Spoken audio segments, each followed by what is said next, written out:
आज हम चला रहे हैं 2021 Hyundai Tucson front wheel drive. ये Hyundai Tucson की 3rd जनरेशन है और पिछले साल सितंबर के अंदर Hyundai ने इसकी 4th जनरेशन मुतारिफ की।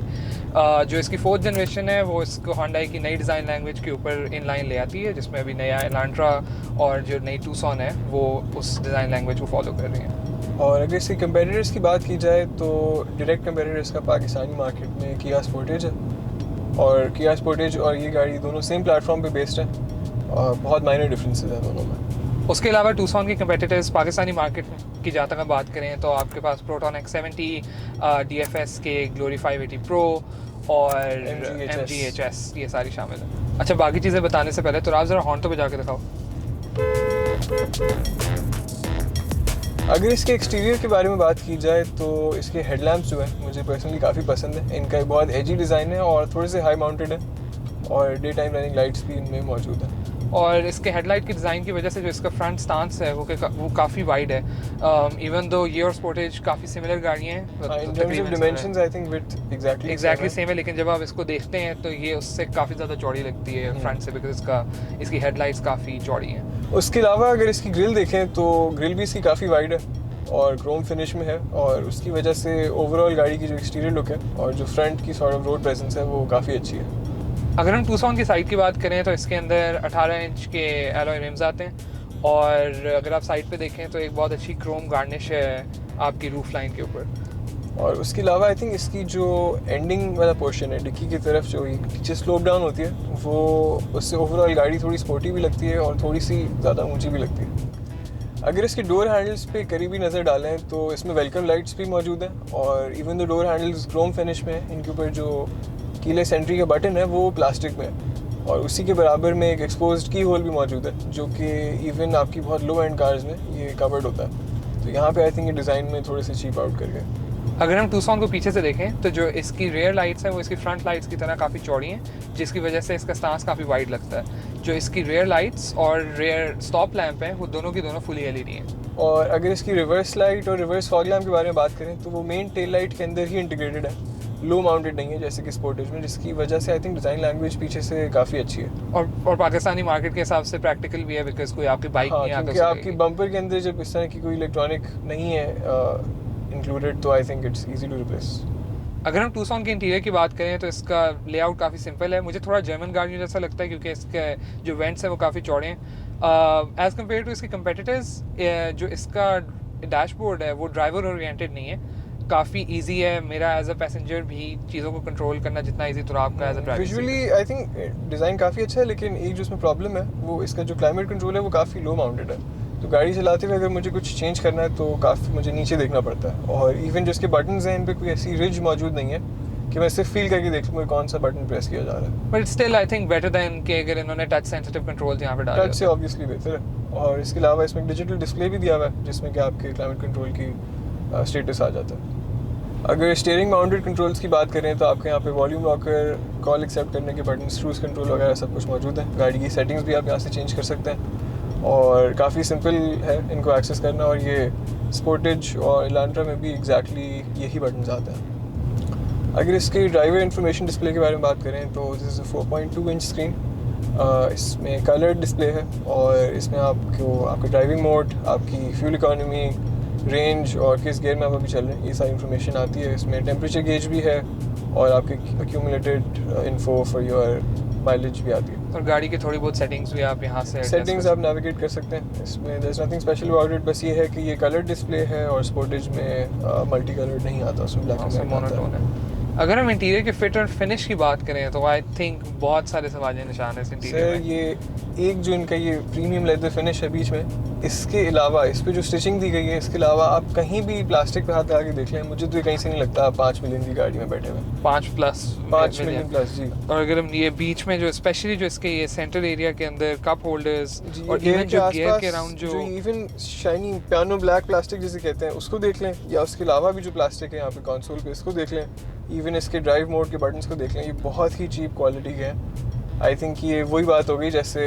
करोला के बाद आप सिविक में बैठते हैं तो आपको इंटीरियर की क्वालिटी का फ़र्क नोटिसेबल लगता है। इवन आपके जो साइड पे पावर विंडोज़ के स्विचेस हैं, हर plastic स्विच की की क्वालिटी बहुत बहुत इंफीरियर है। प्लास्टिक की जो फीलिंग है वो काफ़ी रफ सी है, वो सॉफ्ट टच प्लास्टिक इसको नहीं कह सकते। टोटल सॉफ्ट है दो एरिया में, एक तो आपने बताया यहाँ पे डैशबोर्ड में और एक आपका जो स्पीडोमीटर के ऊपर जी, और जो ये ranges- स्टीयरिंग व्हील पे हल्की सी दी गई है, बट ये भी Switch कोई है, बहुत हाँ। आउटस्टैंडिंग क्वालिटी नहीं है। और अगर आप स्टीयरिंग व्हील के स्विचेस को भी देखें तो इनमें एक पोर्शन भी कोई मेटालिक नहीं है, इवन उसमें कोई क्रोम की गार्निश नहीं है, बिल्कुल पियानो ब्लैक प्लास्टिक तक नहीं है, इट्स है। जस्ट जी, सिंपल स्पोर्टेज प्लास्टिक। का जो था आई थिंक अगर इससे कंपेयर करें तो फंक्शनली बिल्कुल सेम था, लेकिन डिज़ाइन उसका Visually काफ़ी भी। बेहतर है। और विजुअली उसमें पियानो ब्लैक प्लास्टिक भी है, उसमें कुछ मेटालिक पार्ट्स भी हैं, स्विचेस उसके काफ़ी स्टडी हैं। इसका जो स्पेशली वॉल्यूम और ये नेविगेशन के बटन्स हैं, ये मेरे हाथ में ऐसे ही वॉबल कर रहे हैं।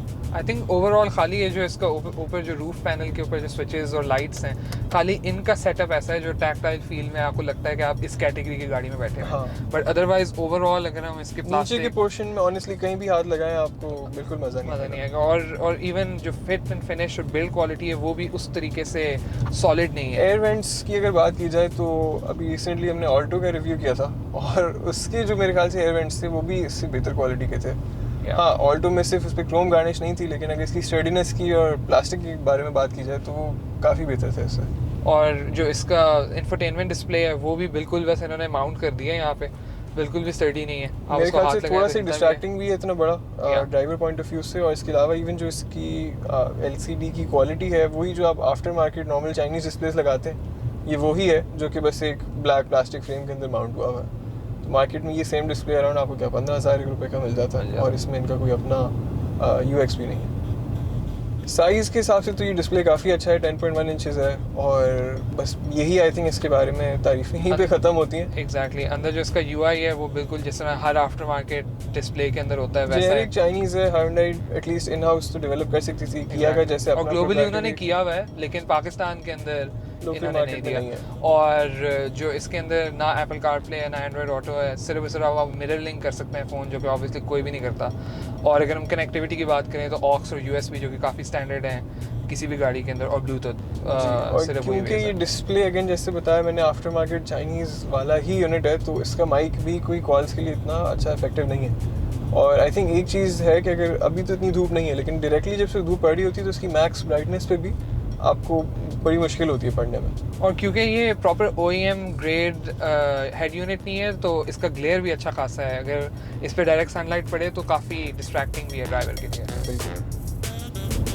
अगर इसके कन्वीनियंस फीचर्स के बारे में बात की जाए तो इसमें ऑटोमेटिक हेडलाइट्स हैं, और ये ऑटोमेटिक कॉर्नरिंग हेडलाइट्स हैं, तो अगर आप राइट का इंडिकेटर देते हैं रात के वक्त तो वो राइट की तरफ पॉइंट करना शुरू कर देती हैं। तो अगर कोई आप ऐसे ब्लाइंड कॉर्नर पे हैं तो वो पहले से लूमिनेट हो जाता है। इसके अलावा इसमें ऑटो सेंसिंग वाइपर्स भी हैं, रिट्रैक्टेबल मिरर्स हैं, पुश स्टार्ट है जो आपके बेसिक फीचर्स होते हैं, इलेक्ट्रॉनिक पार्किंग ब्रेक भी है। और अगर हम नीचे देखें तो इसके अंदर वायरलेस चार्जिंग पैड भी आता है, जो कि बहुत रिलायबल नहीं है हमारे एक्सपीरियंस में, कभी चलता है कभी नहीं चलता। ऑनेस्टली हमने जो नोट किया, अगर आप थोड़ी देर स्टेशनरी खड़े रहें तो ये कभी बंद हो जाता है कभी चलता है, बहुत कंसिस्टेंट नहीं है। बाकी इसके जो आपका ग्लव बॉक्स है इसके अंदर उन्होंने एक वेंट भी दिया हुआ है, जिसमें से ये कूल बॉक्स कहते हैं। कूल बॉक्स कहते हैं, लेकिन बस हल्का आई थिंक ड्रिंक मेंटेन भी नहीं हो सकती, मेंटेन भी नहीं हो सकती, बस ये कि गर्म नहीं होगी एज कम्पेयर टू अगर आप बाहर रखें, लेकिन कोई मेजर कूलिंग नहीं है। बाकी ऊपर इसके आपकी वही लाइट्स का कंट्रोल है, पैनोरामिक सनरूफ है जिसका गेन कंट्रोल यहाँ पे मौजूद है, और सन ग्लासेस होल्डर है यहाँ पे। बट ओवरऑल काफ़ी standard I think for this class.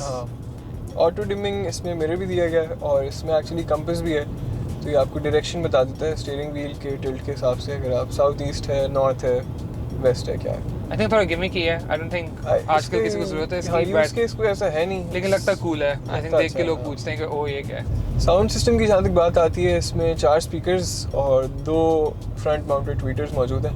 तो 2 स्पीकर्स आपके फ्रंट के डोर्स पे हैं, 2 बैक पे हैं, और जो ट्वीटर्स हैं वो भी फ्रंट के डोर्स पे मौजूद हैं। तो I think sound quality wise ये स्पोर्टेज से थोड़ी सी इन्फीरियर है इन टर्म्स ऑफ क्लैरिटी, और इसको जब आप वॉल्यूम इसकी ऊपर के पोर्शन में लेके जाते हैं तो थोड़ा सा डिस्टॉर्ट भी होती है, बहुत इमर्सिव नहीं है। अगेन इसमें सेक्शंस हैं मज़ीद 3 स्पीकर्स आगे और एक पीछे ऐड करने के, लेकिन वो लोकल मार्केट में ऑफर नहीं होते। टूसॉन के कैबिन स्पेस की बात करें तो मुझे ये इसके कंपेटिटर्स से एटलीस्ट आगे ज़्यादा खुली लगी है, क्योंकि वहाँ पे मैं 6 फुट लंबा हूँ, तो मेरा जो घुटना था वो नॉन स्टॉप डैशबोर्ड के साथ बैश करता था जब हमने स्पोर्टेज का रिव्यू किया। लेकिन टूसॉन के अंदर क्योंकि इसका जो डैशबोर्ड है वो थोड़ा सेंटर अलाइंड है, तो इस वजह से मेरा घुटना बिल्कुल भी इसके साथ बार बार रब नहीं हो रहा। आई थिंक हाँ, उसके अलावा लेग रूम तो मोर और लेस बराबर ही है, अच्छा है, फ्रंट पे तो एटलीस्ट अच्छा है, और ड्राइविंग पोजीशन भी इसकी काफ़ी कंफर्टेबल है। और अगेन क्रॉसओवर्स के अंदर हेड रूम कभी भी कोई प्रॉब्लम नहीं होता। मैं 6 फुट लंबा और मेरे लिए बिल्कुल भी कोई प्रॉब्लम नहीं है, तो आपके लिए भी ऑब्वियसली नॉट। और पीछे अगर हम बात करें तो मुझे इसका पीछे का लेग रूम थोड़ा कम लगा है, लेकिन अगेन क्योंकि ये क्रॉसओवर है तो आप आराम से अपने पाँव अगली सीट के नीचे लगा सकते हैं, तो उससे ये कि थोड़ा सा आपको फुट स्पेस मिल जाती है। बट नी रूम मेरे लिए तो बिल्कुल क्रैम्प था। अगर मैं अपनी ही सीट अपने हिसाब से एडजस्ट करूँ आगे वाली और फिर पीछे जाके बैठता हूँ तो कंफर्टेबली बैठना काफ़ी मुश्किल है। एग्जैक्टली। और अगर मैं अपने हिसाब से करूँ और फिर पीछे जाके बैठूँ तो मैं तो आ ही नहीं सकता पूरा, लाइक काफ़ी क्रैम्प है पीछे से। Again head room is not a problem. इसके अंदर भी जो रेयर सीट्स हैं वो रिक्लाइनिंग है, तो लॉन्ग ट्रिप्स के अंदर ये है कि आप काफ़ी इजीली रिक्लाइन करके जा सकते हैं, जो कि आई थिंक अगेन काफ़ी स्टैंडर्ड है किसी क्रॉसओवर के लिए। अगर इसके ट्रंक स्पेस के बारे में बात की जाए तो ये काफ़ी एम्पल है, इसमें आप 2 बड़े बैग साइड बाय साइड आराम से रख सकते हैं, और अगर इसका पार्सल शेल्फ रिमूव कर दें तो उसके ऊपर मज़ीद 2 बैग्स भी स्टैक किए जा सकते हैं। और इसमें एक पीछे लाइट भी मौजूद है, एक पावर सॉकेट भी है।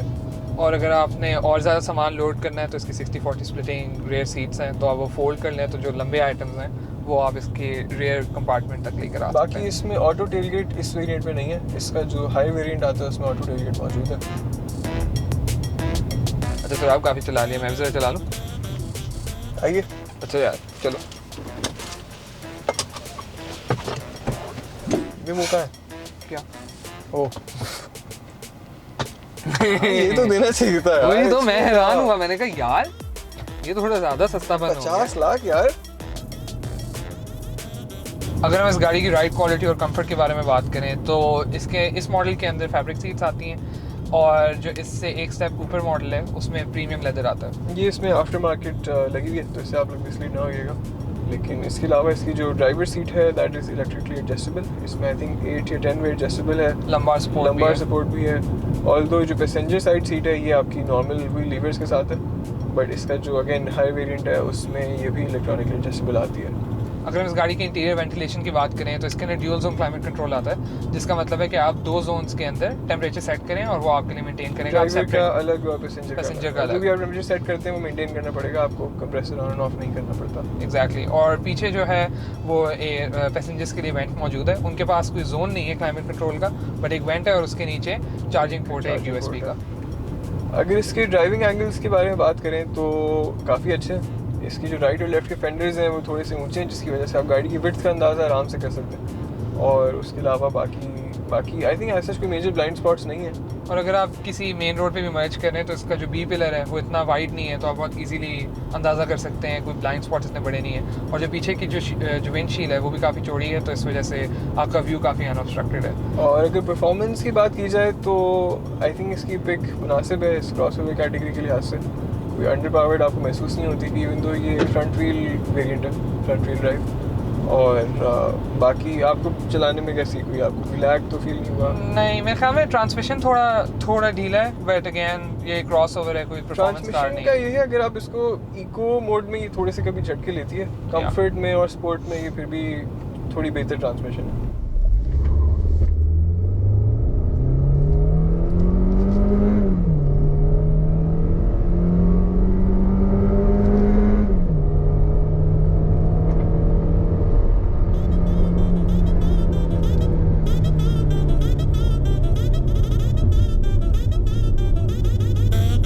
अगर इस गाड़ी की हैंडलिंग की बात करें, क्योंकि क्रॉसओवर है तो बॉडी रोल अच्छा खासा है जब आप टाइट बेंड्स पे जाते हैं, लेकिन ओवरऑल कुछ बुरा नहीं है। जो इसकी स्टीयरिंग की फील है वो काफ़ी लाइट है, इस वजह से अगेन आपको लगता है कि गाड़ी बेहतर हैंडल कर लेगी। अगर हम इस गाड़ी की सस्पेंशन की बात करें तो इसके अंदर फ्रंट में मैकफेरसन स्ट्रट और पीछे मल्टी लिंक है, जो क्योंकि पीछे मल्टी लिंक है तो वो इंडिपेंडेंट सस्पेंशन है। कहने का मकसद ये है अगेन आप खड्डों में इसको ले जाएं, ग्राउंड क्लियरेंस अच्छी खासी है, खड्डों में भी बड़े आराम से गुजरती है। बाकी रोड्स पे ऑब्वियसली आपको कोई डिस्कम्फर्ट महसूस नहीं होता, बहुत स्मूथ ड्राइव है। अगर हम बॉनेट के अंदर की बात करें तो इसके अंदर 2000 सीसी नेचुरली एस्पिरेटेड इंजन आता है, जिसका मतलब है कि इसमें कोई टर्बो चार्जर नहीं है। ये 155 ब्रेक हॉर्स पावर और 196 न्यूटन मीटर टॉर्क प्रोड्यूस करता है, और ये सारी पावर जो आपकी है वो डिलीवर होती है एक 6 स्पीड ऑटोमेटिक ट्रांसमिशन के साथ। ट्रिपट्रॉनिक ट्रांसमिशन है, उसको आप एज मैनुअल भी चला सकते हैं, और ये एग्जैक्टली वही इंजन है जो किया स्पोर्टेज में भी आता है। इसके सारे फिगर्स, पावर परफॉर्मेंस फिगर्स, और आई थिंक आपका ट्रांसमिशन भी एग्जैक्टली ट्रांसमिशन भी वही है बिल्कुल। अगर इसकी सेफ्टी फीचर्स के बारे में बात की जाए तो ये फेयरली वेल इक्विप्ड है। एयरबैग्स के अलावा इसमें से 2 एयरबैग्स आते हैं फ्रंट के लिए, ड्राइवर और जो कि मेरे ख्याल में इस सेगमेंट के अंदर इससे ज़्यादा आने चाहिए। एकदम है। और बाकी अगर ड्राइवर एड्स के बारे में बात की जाए तो इसमें आपको ट्रैक्शन कंट्रोल भी मिलता है, उसका बटन आपको ड्राइवर के राइट साइड पे मिल जाएगा, स्टीयरिंग व्हील के राइट साइड पे। उसके अलावा इसमें ABS ब्रेक्स हैं, इलेक्ट्रॉनिक पार्किंग ब्रेक भी है, इसमें आपको डाउनहिल असिस्ट मिल जाता है, डिफरेंशियल लॉक है, और हिल स्टार्ट असिस्ट भी है। पार्किंग फीचर्स के बारे में अगर बात की जाए तो इसमें ग्रेयर माउंटेड कैमरा जिसकी resolution is I think pretty alright.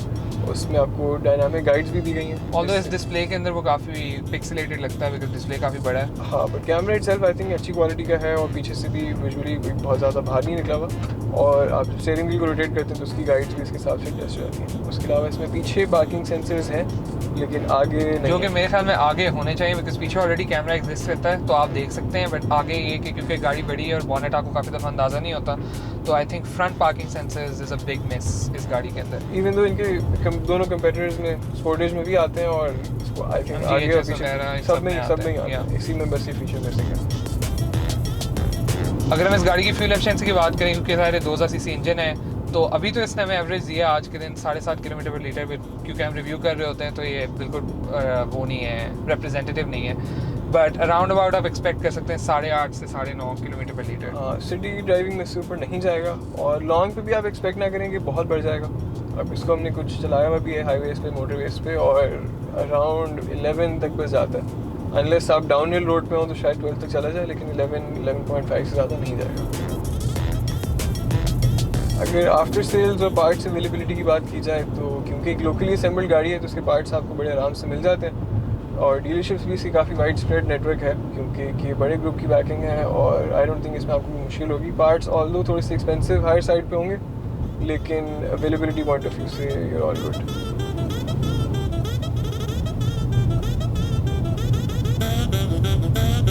अगर हम ओवरऑल इस गाड़ी के बारे में बात करें तो एक्सटीरियर जितनी ज़्यादा आपकी होप्स हाई लेके जाता है जब आप इस गाड़ी के अंदर बैठते हैं और इसके इंटीरियर क्वालिटी को फील करते हैं, तो वो आपकी सारी की सारी उम्मीदें चकनाचूर हो जाती हैं। और देखिए, डिज़ाइन वाइज इंटीरियर बुरा नहीं है, डिज़ाइन एक्चुअली काफ़ी अच्छा है, लेकिन आप पिक्चर्स में मत जाएं, आप इसको एक्चुअली महसूस करके देखें। इंटीरियर के जो मटेरियल्स हैं बहुत इंफीरियर क्वालिटी के हैं। अपार्ट फ्रॉम ये जो एक इन्होंने स्टिचिंग दी हुई है लेदर सॉफ्ट टच पैडिंग में, कहीं भी और आप यहाँ पे हाथ रख लें आपको बहुत ही रफ सा ब्लैक कलर का प्लास्टिक होगा, और 5-6 मिलियन रुपीज़ की गाड़ी में आई थिंक ये this is just intolerable. In short, अगर ये इंटीरियर पे ज़्यादा मेहनत कर लेते और बेहतर मटेरियल्स लगा देते इस गाड़ी के अंदर, तो इस एक्सटीरियर के साथ जब आप अच्छा इंटीरियर कंबाइन करें तो मेरे ख्याल में ये गाड़ी हॉट कैच होती है।